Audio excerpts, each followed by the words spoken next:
Bueno, entonces, en los tipos de inyección tenemos el sistema de inyección monopunto y multipunto.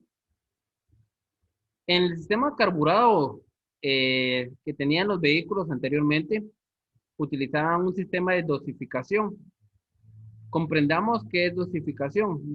Dosificación se utiliza para expresar un sistema que pulveriza una cantidad de líquido y que sale a presión. Entonces la dosificación lo que hace es que cada inyector, a la hora de tener un voltaje y un pulso por parte de la computadora, deje pasar un combustible que tiene una presión en su riel. Recordemos que la bomba de combustible normalmente genera una presión más elevada de lo que necesita el inyector. Entonces, una bomba de combustible normalmente trabaja con 45 o 55 PSI y el riel de inyectores trabaja con 32 PSI. Entonces, el inyector necesita liberar esa presión que se genera en la bomba y a la hora de tener un pulso por parte de la computadora, activa lo que es una bobina. Esa bobina deja pasar el líquido a presión. Recordemos que estamos hablando de cierta presión que se acumula en el sistema.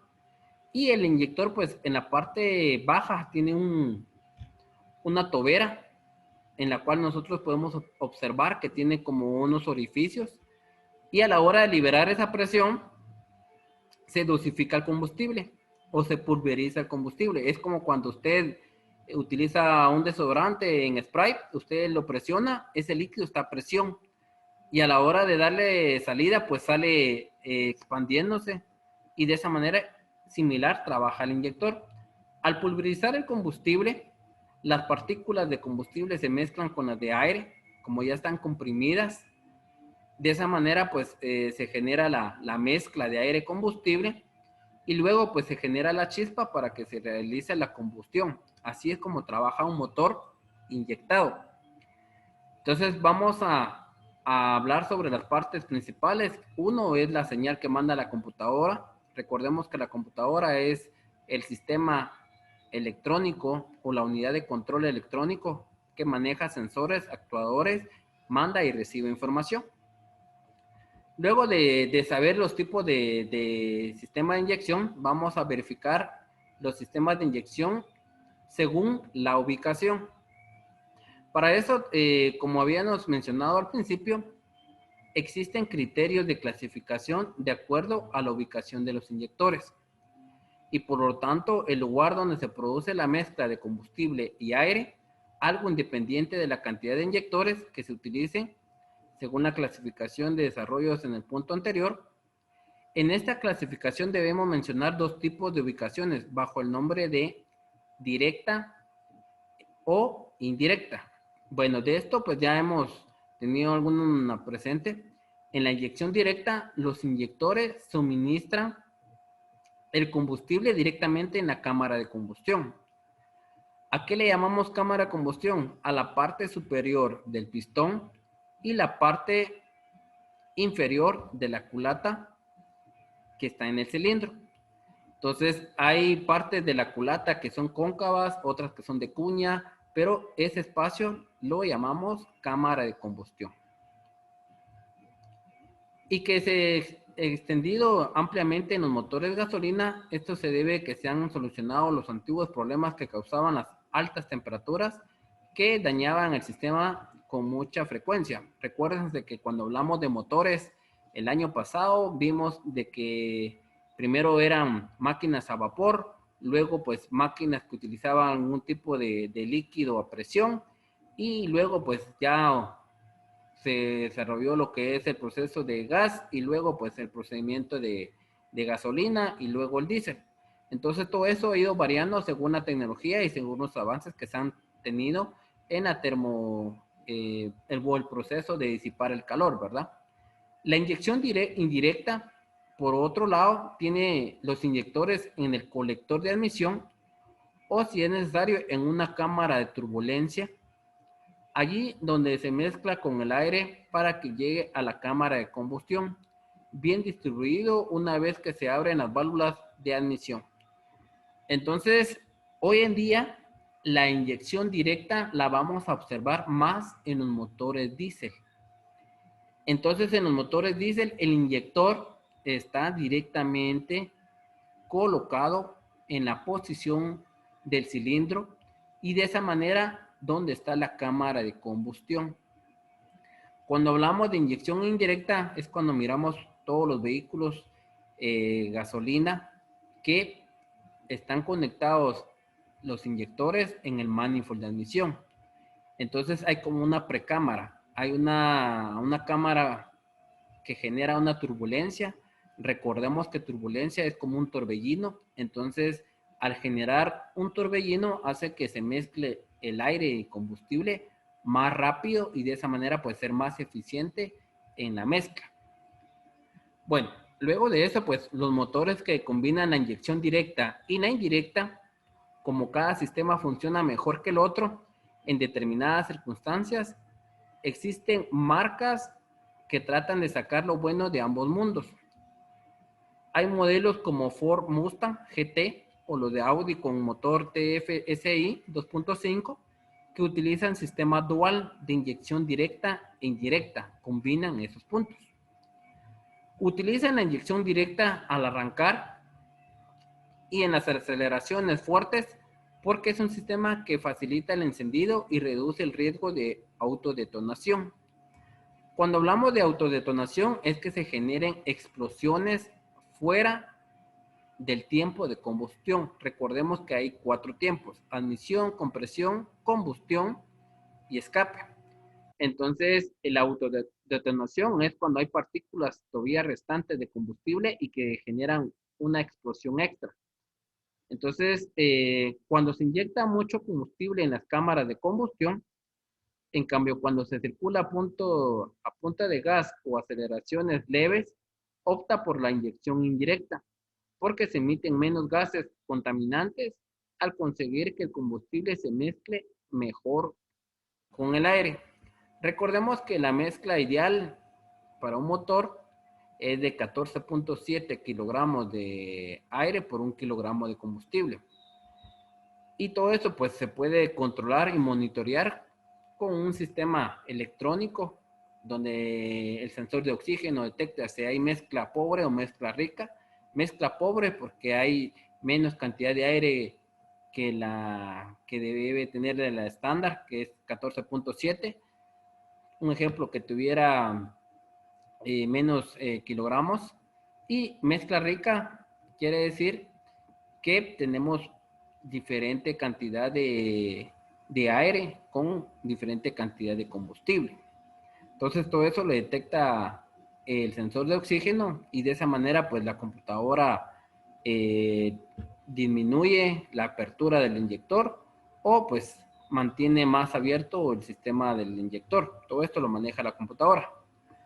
Bueno, vamos a continuar. Sistemas de inyección continua e intermitente es otro tipo de sistema de inyección. Estas diferencias todavía se pueden hacer, aunque la más extendida por motivos de ahorro de combustible es la intermitente. La inyección continua, la inyección es interrumpida, aunque sí se puede variar la cantidad de combustible que se requiera en cada momento. Se usaba en los motores de inyección indirecta, ya que este sistema no es compatible con la inyección directa. La inyección intermitente, que sería el otro punto o tipo de sistema, la unidad de control de motor, que es la ECU, es capaz de controlar el suministro de combustible que dan los inyectores. De esta manera puede cortar la inyección completamente y hacemos funcionar solo cuando se requiere. Entonces, continua podemos decir que se quede directamente la acción del inyector. E intermitente, pues que en cierto momento esté activo y en cierto momento pues se pueda controlar la activación o la desactivación. Recordemos que en la práctica de taller hicimos la limpieza de los inyectores y ustedes se dieron cuenta cómo funciona si se dejaba directo el pulso o pues hacía intermitente. Entonces de esa manera igual pasa en el área de motor para que ustedes pues puedan recordar lo que practicamos en el área de taller. Luego tenemos el sistema de inyección según su sincronización. Por último, nos toca desarrollar la clasificación de acuerdo a la sincronización de los inyectores. En los sistemas de inyección intermitente, la inyección de combustible se puede coordinar de diferentes formas: simultánea, secuencial y semisecuencial, cada una con un funcionamiento diferente. Vamos a hablar sobre la inyección simultánea.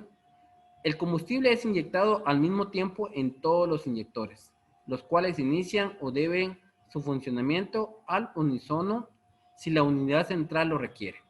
Quiere decir que cuando nosotros tengamos una inyección simultánea, si tenemos 4 cilindros, vamos a tener 4 inyectores y los 4 inyectores van a activar al mismo tiempo.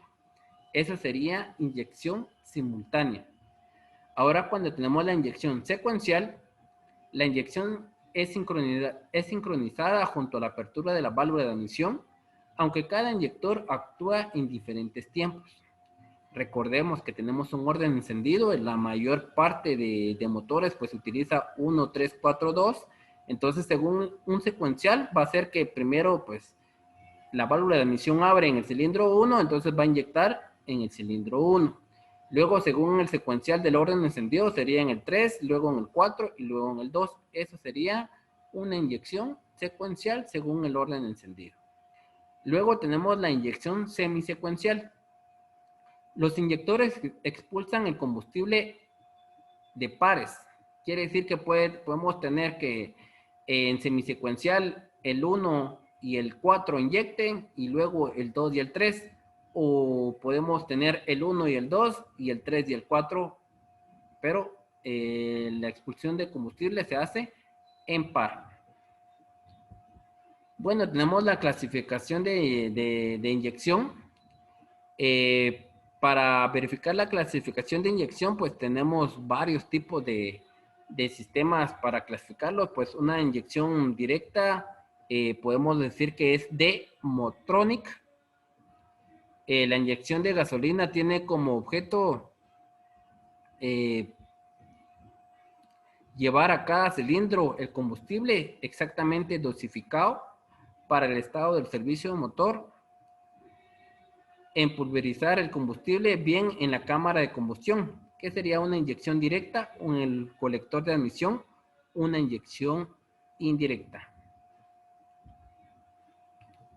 Sistema de inyección mecánica o electrónica. Ese es otro tipo de inyección, que es lo que vamos a verificar ahorita. De nuevo, aquí hay una diferenciación de sistemas de inyección, aunque se haya impuesto por completo uno de ellos.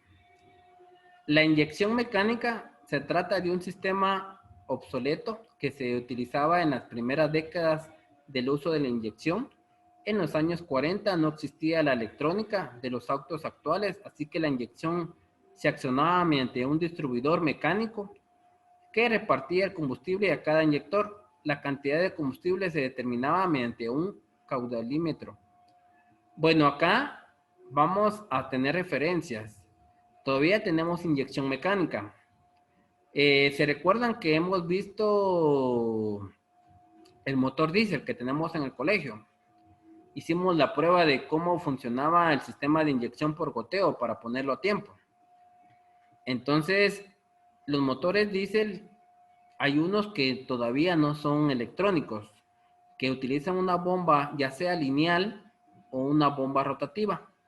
Cuando hablamos bomba rotativa es porque va girando como un tipo rotor, como ver el distribuidor, y de esa manera va habilitando el combustible para cada cilindro. Pero también tenemos lineal, que por medio de como gira la polea, así va a ir habilitando cada válvula y va liberando el combustible según el orden descendido.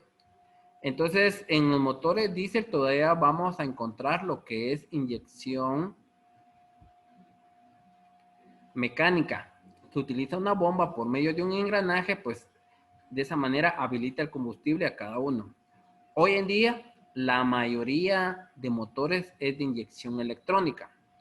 Cuando hablamos de inyección electrónica, la introducción de la electrónica en los años más o menos 60 permitió un control más preciso y eficiente del sistema de inyección.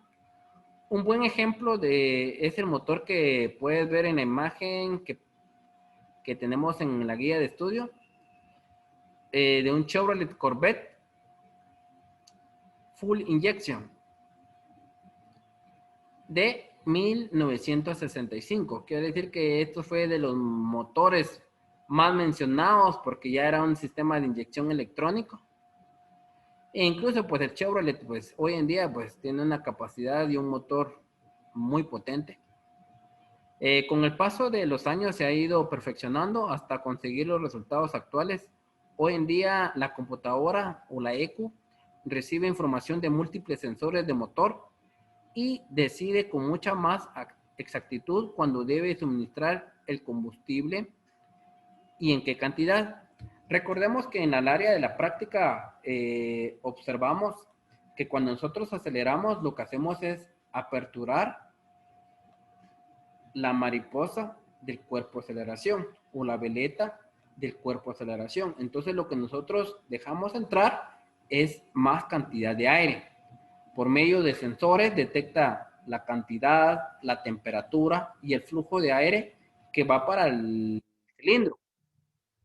Al tener esa información, la computadora lo que hace es aperturar más el inyector o programar cuánto tiempo debe de aperturar y hacer la mezcla correcta. Entonces, para tener un control de la inyección y un control sobre el proceso de la entrada de aire, pues utilizamos varios sensores. También entra el lugar del sensor del cigüeñal, que es el CKP, y de esa manera pues monitoreamos en qué momento el pistón número 1 está en el punto muerto superior. Y también tenemos el sensor del eje de levas que detecta en qué momento se aperturan las válvulas o se cierran las válvulas. Y de esa manera pues ya controlamos el sistema de inyección y luego pues el sistema de encendido, que es la chispa que genera la combustión. Por ejemplo, el sistema de inyección electrónica permite controlar los grados de avance de encendido gracias a que recibe información de la temperatura, la presión, la cantidad de aire, la velocidad del motor, etcétera. También permite evitar efectos perjudiciales para el motor como son el autoencendido, la detonación y el picado de biela o incluso aplicar el corte de inyección en caso de accidente. Recordemos que hay vehículos que vienen de Estados Unidos y que traen un sensor de detonación o de golpe, y eso es para que cuando reciban algún tipo de accidente pues corte todo el sistema eléctrico y de esa manera pues ya no siga encendido el motor y evitar pues algún otro proceso que se pueda solucionar teniendo esos sensores. Tenemos en la imagen que inyección monopunto, que está en el colector de admisión, y de esa manera pues ahí se distribuye el combustible con un solo inyector. Luego tenemos el multipunto, que va a haber un inyector por cada cilindro. ¿Dudas hasta el momento, jóvenes? ¿Todo bien?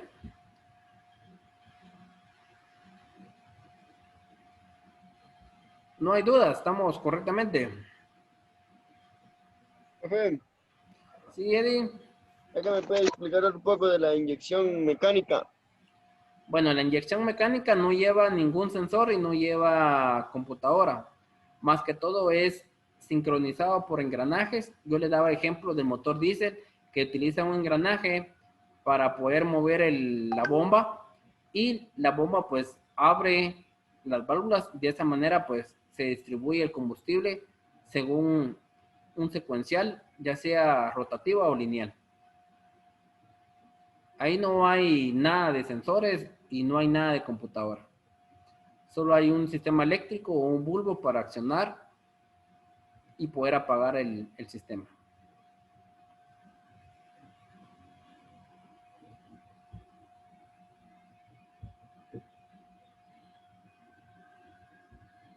Bueno, vamos a continuar. Vamos a hablar sobre la unidad de control de motor, que es la ECU. Acá, unidad de control, todo esto, la ECU, pues son sílabas o abreviaturas de los nombres en inglés. Entonces, normalmente, pues acá aparece unidad, que sería la U, control, y pues la E, pues se puede interpretar como engine, que es motor, o electric, que es el eléctrico. Entonces, unidad de control eléctrico o unidad de control de motor. ECUs, pues se puede determinar de esa manera. Bueno, acá pues vamos a verificar sobre la unidad de control de motor, que es la ECU, funcionamientos básicos de la unidad de control de motor, o la ECU. La mayoría de personas ha oído hablar de la ECU de un vehículo. Ese microordenador que llevan todos los vehículos motorizados modernos que se encargan de que todo funcione correctamente.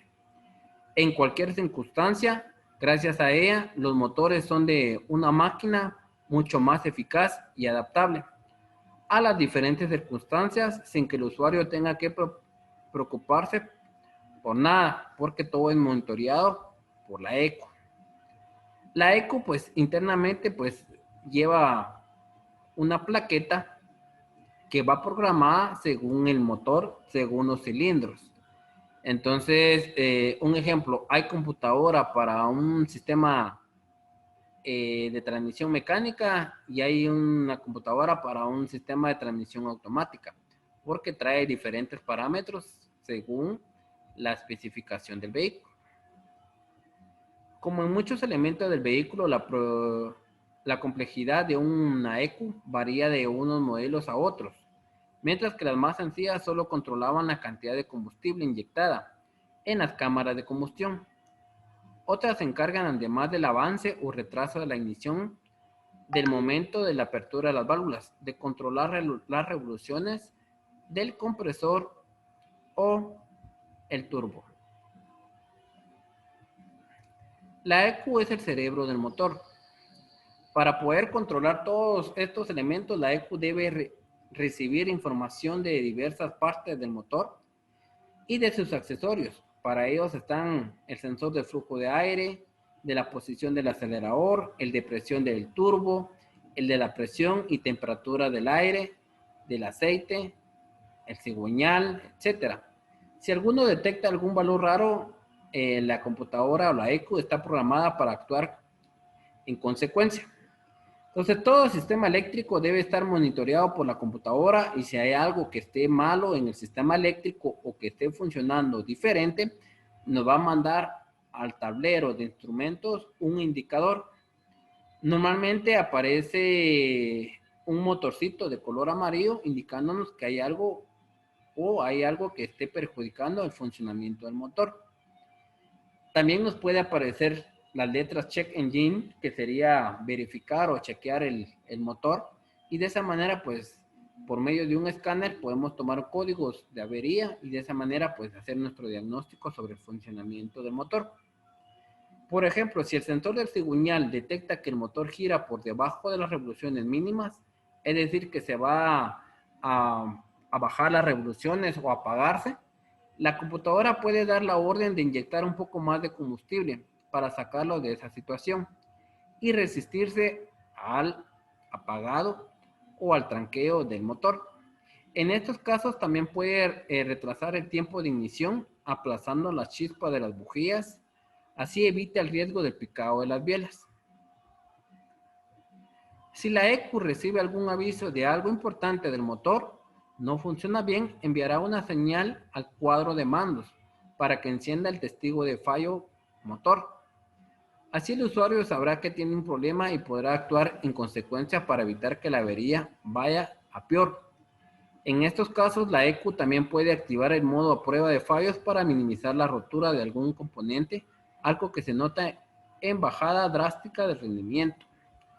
Entonces, la computadora pues tiene muchos microchips, tiene muchos enlaces, mucha información y incluso pues podemos decir que es la que recibe la información de todo el vehículo. Recordemos que hay vehículos que tienen sistema ABS, hay vehículos que tienen bolsas de aire, hay vehículos que trabajan con transmisión automática, otros que tienen un sistema electrónico de comunicación, pero la computadora principal debe de enlazarse para poder tener toda la información y controlar el funcionamiento de cada uno. Bueno, tenemos lo que es reprogramar o cambiar la eco. Acá, reprogramar o cambiar la eco, pues yo creo que ustedes han visto películas donde se informa que se puede reprogramar, que se puede chipear, que se puede alterar algún punto. Todo esto es posible porque recordemos que cada país manda los vehículos con restricciones para no contaminar, para llegar a un tope de aceleración, pero todo eso se puede verificar y modificar según nuestras exigencias. Si yo quiero pues que el vehículo corra más, que abra más rápido las válvulas, pues se puede hacer. Entonces la reprogramación. Aquí en Guatemala pues hay varios puntos que reprograman. Tenemos lugares que ofrecen reprogramar y quitar los estándares para que ya el vehículo pueda desplazarse o pueda desarrollar más. La reprogramación en algunas unidades se caracteriza por poder modificarse para adecuar el comportamiento del motor a las reformas que se hayan hecho. Estas pueden ir desde la sustitución del turbo por otro con mejores capacidades, al cambio del intercooler por otro que disipe mejor el calor. También pueden reprogramarse simplemente para que exijan más a los componentes que tiene el motor de fábrica. No obstante, la modificación de la ECU es un arma de doble filo. Si se configura mal, el rendimiento del vehículo puede ser peor, no llegar a funcionar o incluso a romperse. Ustedes han escuchado que a veces el turbo se debe cambiar porque no abrió a las 10 libras o porque no actúa a los 12 libras. Entonces todo esto pues es una consecuencia de alterar lo que viene de fábrica. Por eso cuando se trastea la ECU se tiene que estar muy seguro de lo que se está haciendo. No es un elemento en que la suele valer el método de ensayo y error. A veces se queman las computadoras, a veces dejan de funcionar y de esa manera pues hay que invertir en nueva computadora. Cuando decimos que hay chip o cuando tuneamos la computadora, en algunas transformaciones de vehículos no basta con la reprogramación de la ECU. Por eso lo que hacen es cambiarla directamente por otra con capacidad de ordenar el motor.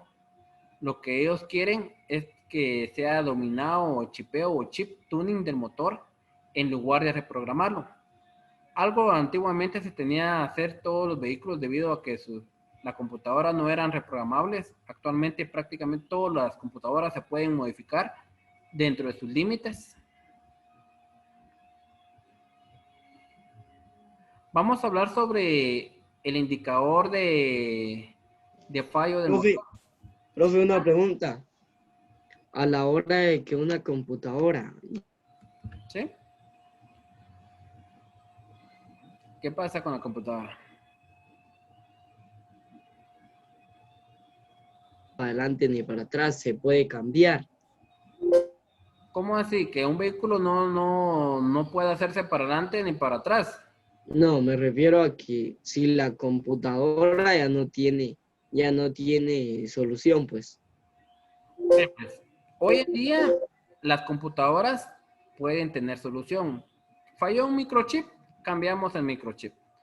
¿Que hizo corto en tal lado? Bueno, se soluciona, se quita el componente, un diodo o algo que se haya calentado, se puede cambiar. Pero va a llegar un momento que sale mejor comprar una computadora a invertir en todos los componentes que se puedan quemar. Entonces ahí ya llega el término de mejor cambiar a reparar. Bueno, el indicador de fallo del motor o check engine, de entre todos los avisos que puede salir en el cuando los mandos, el fallo del motor es aquel que se puede asustarnos. Sin embargo, pues hay que tener en cuenta que esta luz se puede encender por motivos de los más bajitos Son tantos los componentes en el motor que para tener un aviso de cada uno de ellos necesitaríamos un cuadro de mandos tan complejo como el de un avión. Ustedes han visto que el avión tiene todos los indicadores en el tablero, pero entonces por eso se hace que solo se encienda la luz de check, porque hay alguna referencia que detectó diferente los sensores, como el sensor de oxígeno detectó que había una mezcla pobre, mandó la señal. Entonces solo es de verificar qué es lo que pasó y pues si todo está bien, pues reiniciar o borrar el código. Todos los fabricantes dicen lo mismo. Si se enciende el testigo de fallo de motor, acude a un taller de la casa. Allí tienen máquina de diagnóstico que literalmente le preguntan a la centralita del vehículo cuál es el error concreto que ha detectado. Gracias a esto, los mecánicos saben qué tienen que hacer sin tener que rebuscar entre todas las piezas del vehículo, porque no nos da esa información el vehículo a nosotros. Efectivamente, con tanta información y tanta pantalla en los vehículos, podemos decir que se tienen los medios para dar al propietario una información más precisa de qué falla en su vehículo. Pero aunque a muchos aficionados del motor podrían gustarnos esto, las marcas entienden que el usuario no es un mecánico especializado y no es necesario darle la información que podrían interpretar mal. El vehículo es una máquina, con el paso de los años se ha vuelto cada vez más compleja y está llena de componentes interrelacionados que dependen unos de otros. Entonces, para poder